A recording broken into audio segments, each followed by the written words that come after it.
O Senhor esteja convosco.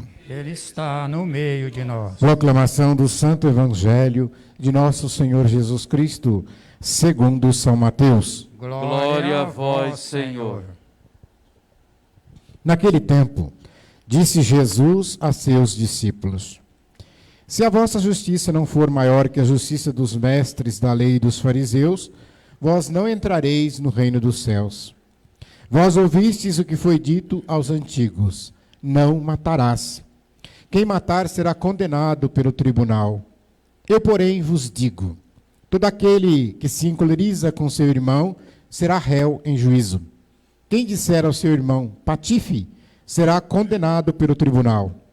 Quem chamar o irmão de tolo será condenado ao fogo do inferno.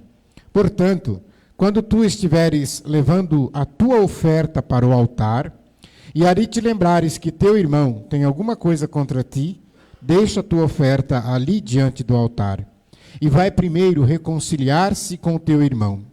Só então vai apresentar a tua oferta. Procura reconciliar-te com teu adversário, enquanto caminha contigo para o tribunal. Senão, o adversário te entregará ao juiz, o juiz te entregará ao oficial de justiça, e tu serás jogado na prisão. Em verdade, eu te digo, dali não sairás, enquanto não pagares o último centavo. Palavra da salvação. Glória a vós, Senhor. Reverendíssimo Padre Neuci, presidente desta celebração eucarística, queridos irmãos e irmãs internautas que nos acompanham pela Rede Santa Rita de Comunicações, pela Web Rádio Ativa Comunicações. Chegamos à primeira sexta-feira da Quaresma, nessa missa penitencial que celebramos. O profeta Ezequiel hoje mostra que Deus não se satisfaz com a morte dos maus. Alguém poderia pregar, como muitos pregam, que Deus é o exterminador dos maus. Não. Deus não quer exterminar as pessoas más. O que ele deseja é o extermínio da maldade e não das pessoas más. Antes, ele quer que eles se convertam, ou seja, que eles se arrependam, que mudem o seu proceder. E diz ainda que os maus que se convertem passam a ter vida pelo bem que agora fazem, e não ter castigo pelo mal que já fizeram. Ao passo que os bons que passam para o lado do mal vão perecer, não porque fizeram bem a vida inteira, e aí, como é que fica? Mas eles se deixaram vencer e fizeram o mal. Aqui um grande ensinamento. Eu fico lembrando, quando eu era criança, eu via uma figurinha, né, da balancinha de São Miguel, né, que eu imaginava assim, nos era feito um ensinamento de que ali vai ser colocado o bem que você fez de um prato e o mal em outro prato. E vamos ver qual prato que vai para cima e qual prato que vai para baixo, né? Então, mas porque a nossa vida é uma caminhada de conversão. Deus compreende isso, Deus nos entende. O que você não pode é recusar, nos leva ao Pai. Nós podemos dizer então que o único caminho que nos leva a Jesus é o irmão. Então, se eu não passar pelo irmão, não chego em Jesus. Não vai pular por cima? Não, eu tenho que chegar a Jesus reconciliado com os irmãos. Na comunidade, nós costumamos dizer aos irmãos, né, que tanto o jejum, tanto a abstinência, aí aqui hoje acrescenta-se a oferta, tem que ser aceita, porque tem que ser feita por Deus, se feita com o coração aberto, sem palavras amargas, sem brigas, sem discussões. Aí sim, qualquer sacrifício é bem visto aos olhos de Deus. O quinto mandamento do Decálogo diz assim: não matarás. E este proibido matar não é só tirar a vida física, biológica, deu um tiro, deu uma facada no coração. Não. Existem outras formas. É claro que isso aí é pecado. O mandamento, é claro que engloba isso daí. Mas existem outras formas de matar que sem ser esta. Vamos lá. Tem gente que mata o outro com o olhar de ódio, com a calúnia, com a injúria, com a mentira. Quer dizer, mata no sentido de tirar a paz, de tirar a vida. Aqui esse matar também você pode incluir todas as políticas abortistas, todas as políticas que querem a eutanásia, que na verdade se trata de uma seleção de quem deve viver, de quem não deve viver, quem precisa, vai morrer porque está dando prejuízo, etc. e tal. Então, esse sentido desse mandamento é muito completo. Tiago, quando ele fala da língua, e aqui eu acho interessante, porque ela é a responsável, quando usada de qualquer jeito, por muitos males dos nossos irmãos. A mentira, a calúnia, a injúria, tudo é feito com a língua. Né? O falar mal alheio, a fofoca, como o Papa Francisco sempre tem insistido, né? Que causa dor física em tantas pessoas, psicológica em tantas pessoas, são os fofoqueiros que nós temos na igreja. Na igreja tem fofoqueiro? Tem, e nós precisamos rezar por eles. E os fofoqueiros que estão na igreja precisam pedir a Deus conversão, para que parem de falar. Não falem, façam um propósito. Hoje eu não falo nada de ninguém, seja bom, seja mal, porque de repente você quer selecionar, não só falo coisas boas, você acaba enfiando uma coisa má no meio. Então eu falo, eu não vou falar de ninguém hoje. E quando você se pegar falando de alguém, pare. Lembre daquilo que você se comprometeu a fazer.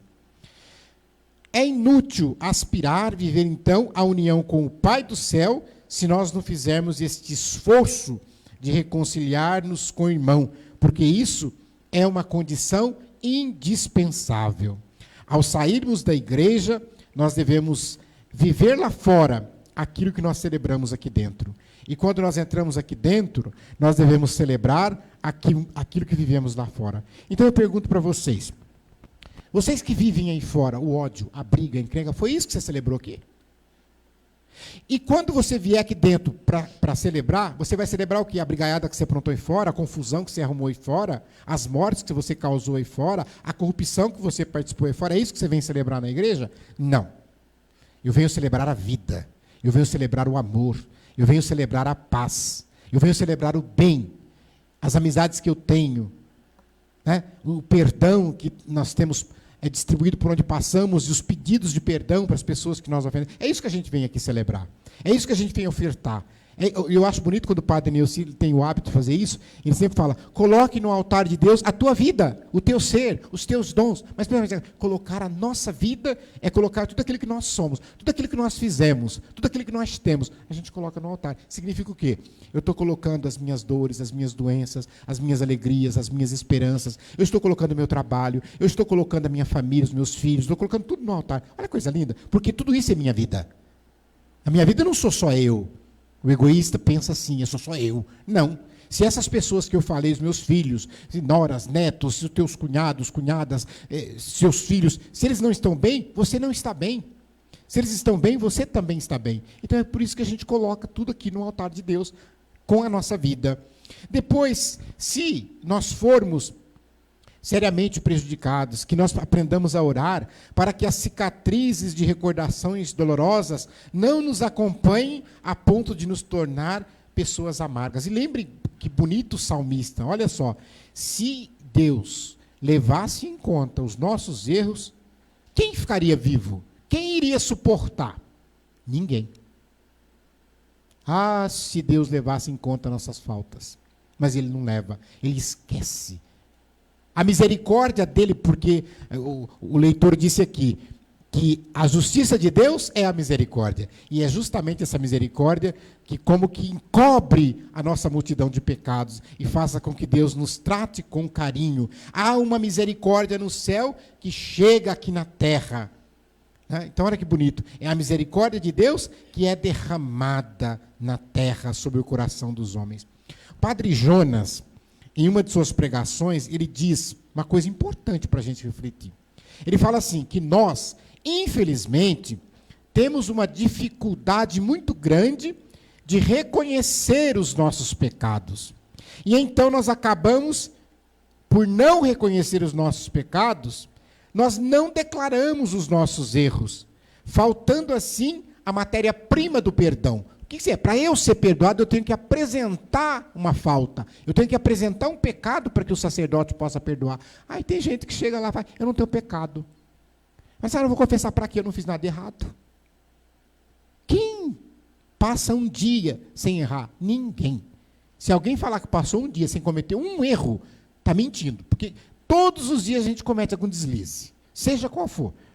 Seja qual o mau pensamento, uma raiva de alguém, um palavrão no trânsito, uma mentira, que às vezes você nem percebeu que você falou uma mentira, por mais simples que ela seja, uma ofensa, uma indiferença com o irmão mais pobre, a falta às vezes da oração, hoje não deu tempo de eu rezar, eu não orei, eu esqueci, pulou, passou, Deus compreende. Então tudo isso são faltas que vão se acumulando e que de repente nós não apresentamos para o sacerdote. E é isso que o padre Jonas está dizendo, quer dizer, nós não reconhecemos. E aí então, se não tem matéria-prima, que é o pecado, não vai ter como o padre perdoar. O padre vai perdoar o quê? Você já imaginou eu chegar para o senhor e dizer assim, Padre Neuci, o senhor está confessando, aí eu chego lá, senhor, né, no pai do filho, aí o senhor fala para mim assim, quais são os seus pecados, diácono? Eu digo, padre, eu não tenho pecado. Como é que o senhor vai para a mãe perdoar se eu não tenho pecado? Não precisa de perdão. E aí, meus irmãos, sem combustível não tem fogo. É preciso cera para queimar a vela. Não tem jeito de você queimar a vela se não tiver a cera. Deus é como fogo que destrói o pecado. E Ele está sempre disposto a queimar os nossos pecados. Quando o Senhor nos perdoa, o pecado é eliminado. Mas é preciso que haja combustível. E o combustível qual que é? É o pecado. Que eu tenho que apresentar, que eu tenho que falar.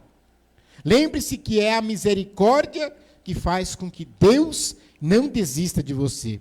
E talvez se você fizesse um profundo exame de consciência, iria ver que, diante de tamanha gravidade do que você já fez, talvez nem você tivesse misericórdia de você, com você mesmo. E isso acontece muito com aquelas pessoas que não conseguem se perdoar. Você, com certeza, se não é uma delas, conhece alguém assim. Aquelas pessoas que, porque cometeu um pecado, por exemplo, vou citar aqui alguns, um aborto, um homicídio, uma destruição de casamento, uma coisa. E a pessoa, então, ela não se perdoa, porque ela foi culpada. Ela não procura o sacerdote para se queimar isso, para ser curada. E ela carrega esse peso. E eu conheço gente que chega até às barras do suicídio, a tentativa de se matar, porque não suporta o fardo desse pecado, quando Deus está dizendo, daqui para mim, deixa eu queimar isso, deixa eu tirar esse fardo das tuas costas, e você parece que não consegue se desprender disso.